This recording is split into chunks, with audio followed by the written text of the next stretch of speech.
지난 시간까지 함수를 정의하는 방법에 대해서 살펴보았습니다. 함수를 정의하는 방법은 다양한데 네 가지 방법을 살펴보았었습니다. 첫 번째 방법이 함수 선언문을 통해서 함수를 정의하는 방법, 두 번째가 함수 표현식으로 함수를 정의하는 방법, 세 번째, 잘 사용은 하진 않지만 펑션 생성자 함수라는 것을 통해서 함수를 정의할 수 있었습니다. 그리고 마지막 네 번째가 ES6에서 새롭게 도입된 화살표 함수라는 방식을 통해서 함수를 정의할 수 있었습니다. 이 네 가지의 방식은 함수를 생성한다는 면에서는 동일하지만 그 동작 내용이, 세부적인 내부 동작이 조금씩 다르다고 했었습니다. 그 대표적인 것이 함수 선언문과 함수 표현식의 경우에는 호이스팅의 방식이 다르다고 했었죠. 함수 선언문은 함수 호이스팅이 발생하고 함수 표현식의 경우에는 변수 호이스팅이 발생한다고 했습니다. 이번 시간에는 함수 호출에 대해서 살펴보도록 하겠습니다. 함수를 호출할 때는 함수 이름으로 호출하는 것이 아니고 함수 객체를 가리키는 식별자로 호출한다고 했습니다. 그리고 한 쌍의 소괄호로 열고 닫아주는데 그 내부에는 0개 이상의 인수를 쉼표로 나열해서 전달을 합니다. 이 인수들은 함수를 정의할 때 선언한 매개 변수의 순서대로 할당되어질 겁니다. 함수를 호출하면은요, 현재의 실행 흐름을 중단하고 일시적으로 중단하고요, 호출된 함수 내부로 컨트롤이 이동하게 됩니다. 그리고 내부로 전달된 인수들이 매개 변수를 통해서 함수 내부로 전달되어지고 그 값을 가지고 함수 몸체 내에 있는 문들이 실행되어질 겁니다. 그 결과 반환문이 반환되겠죠. 자, 우리 먼저 매개 변수와 인수에 대해서 조금 자세히 살펴보도록 합시다. 자, 매개 변수는요, 우리가 함수를 정의할 때, 자, 이 예는 지금 함수 선언문으로 함수를 정의한 예인데, 자, 이처럼 함수를 정의할 때 매개 변수를 0개 이상 선언할 수 있다고 했습니다. 자, 지금은 2개를 선언해 놓았는데요. 경우에 따라서는 매개 변수가 없는 함수도 있을 수 있고 여러 개, 2개 이상 있는 함수도 있을 수 있다는 얘기죠. 자, 매개 변수가 필요한 경우는 어떤 경우냐면 함수 외부에서, 자, 이게 함수 내부, 함수 몸체이고요. 이것을 함수 내부라고 했을 때 함수 외부에 존재하는 외부에 있는 값을 함수 내부로 전달할 때,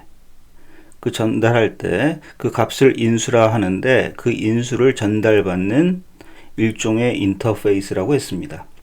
즉 외부에 있는 값을 내부로 받아들이는 하나의 창구라는 얘기죠. 우리 이 매개 변수와 인수라는 용어, 이 인수라는 용어를 좀 더 구분해서 잘 사용할 수 있도록 그 개념을 좀 더 명확히 해봅시다.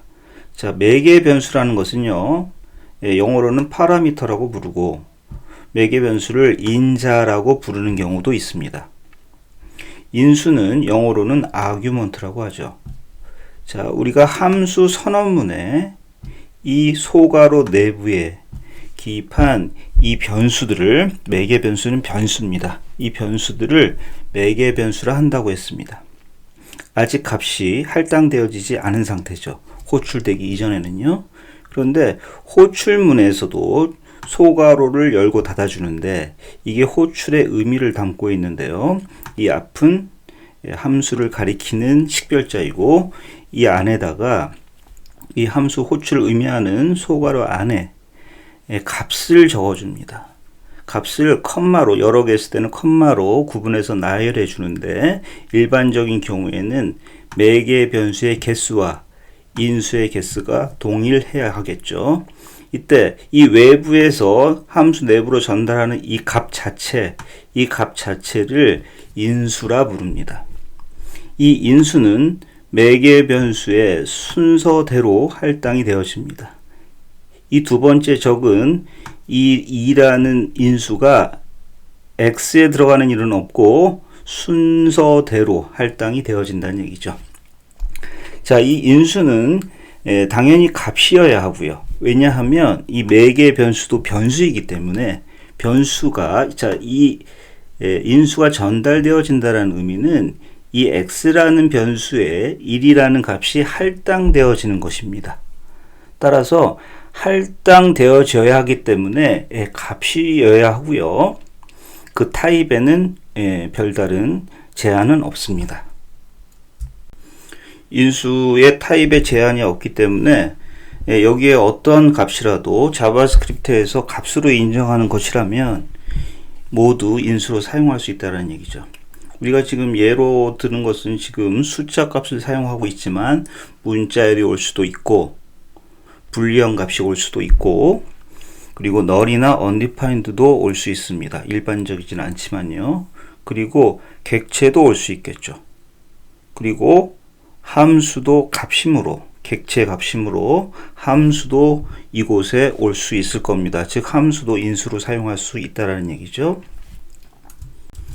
이 매개 변수는 우리가 매개자가 붙어 있지만 뒤에 변수가 붙어 있으므로 일반적인 변수와 거의 유사합니다.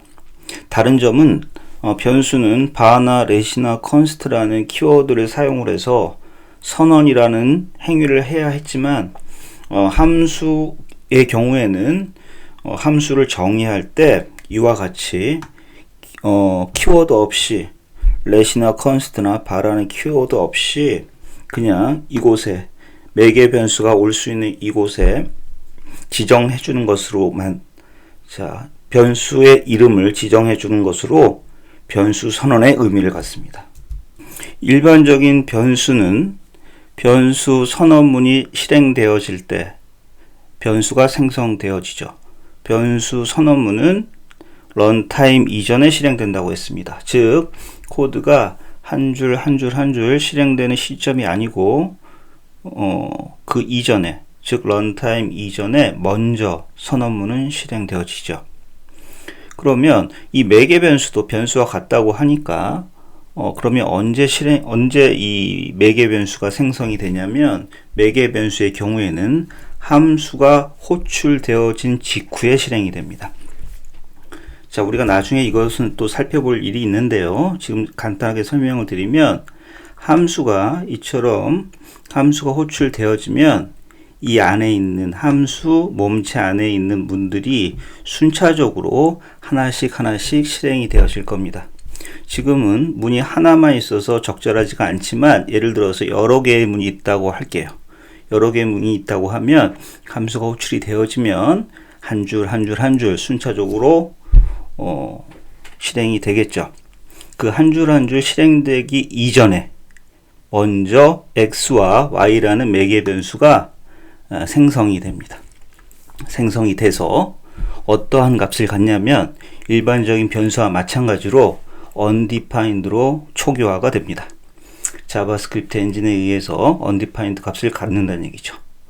그렇게 undefined로 초기화가 되어져 있다가 이 인수에 의해서 할당이 이루어지는 겁니다. 그러니까 결국 일반적인 변수와 마찬가지죠.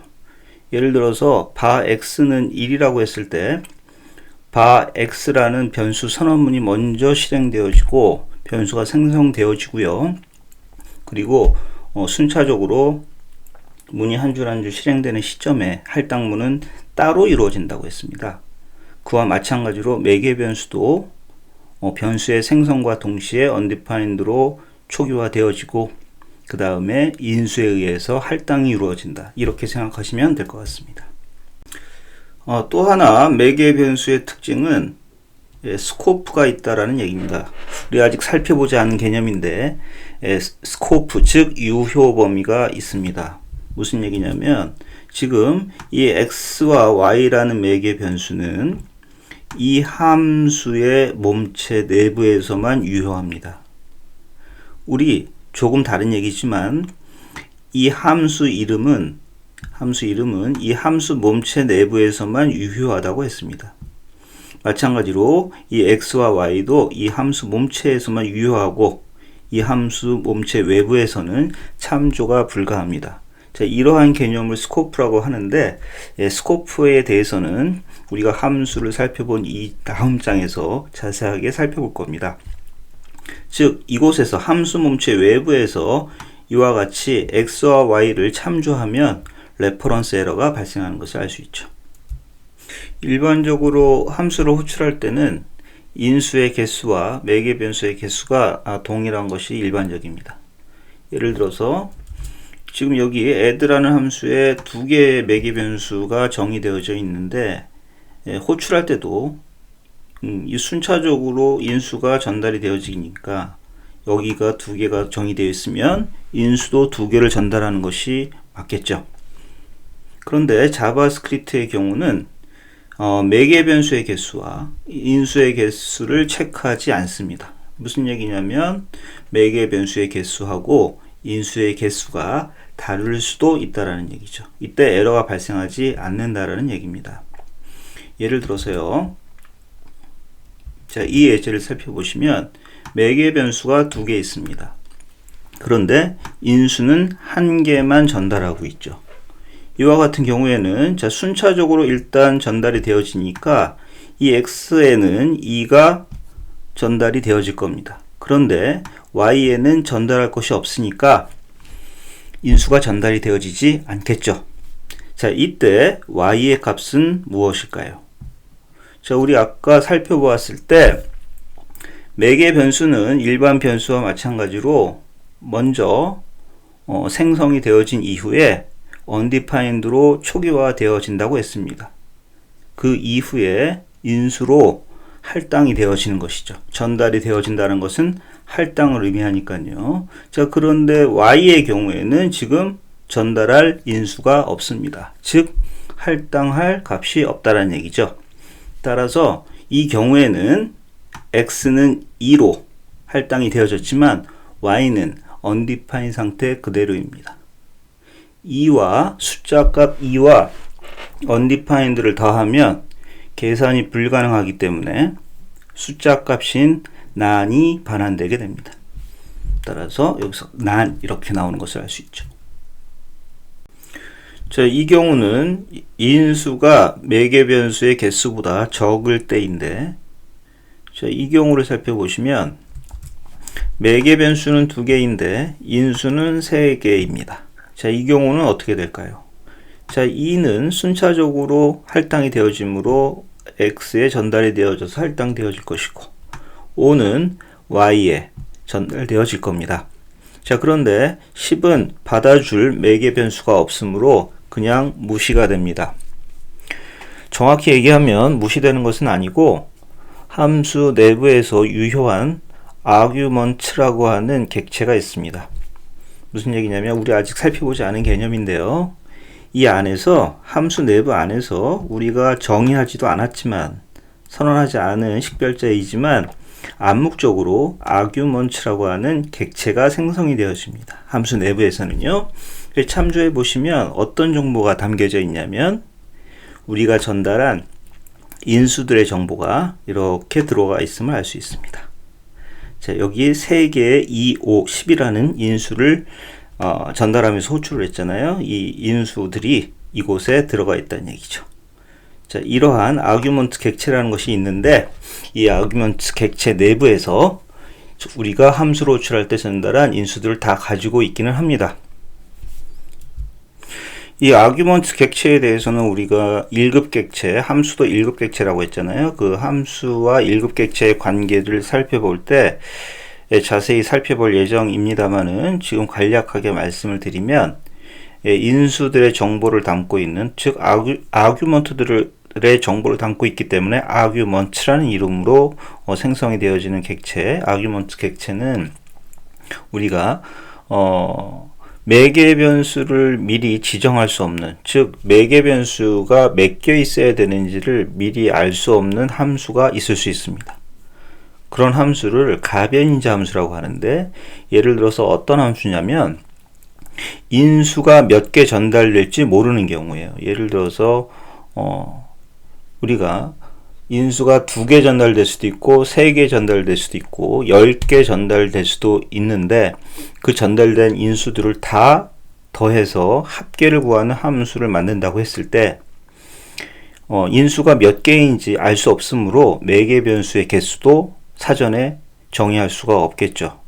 자, 이런 함수들을 가변인자 함수라 하는데 이런 가변인자 함수를 구현할 때 아규먼트 객체는 유용하게 사용이 되어집니다. 우리 이 아규먼트 객체에 대해서는 이 18장에서 살펴볼 텐데요. 사실 우리가 ES6에서 새롭게 도입된 하나의 문법인 REST 파라미터라는 것이 있습니다. 지금 모르셔도 되는데 그 REST 파라미터의 덕분으로 아규먼트 객체를 사용하지 않아도 가변인자 함수를 구현할 수 있는 방법이 사실 있기는 합니다. 자, 그것도 아울러서 우리 나중에 살펴보도록 합시다.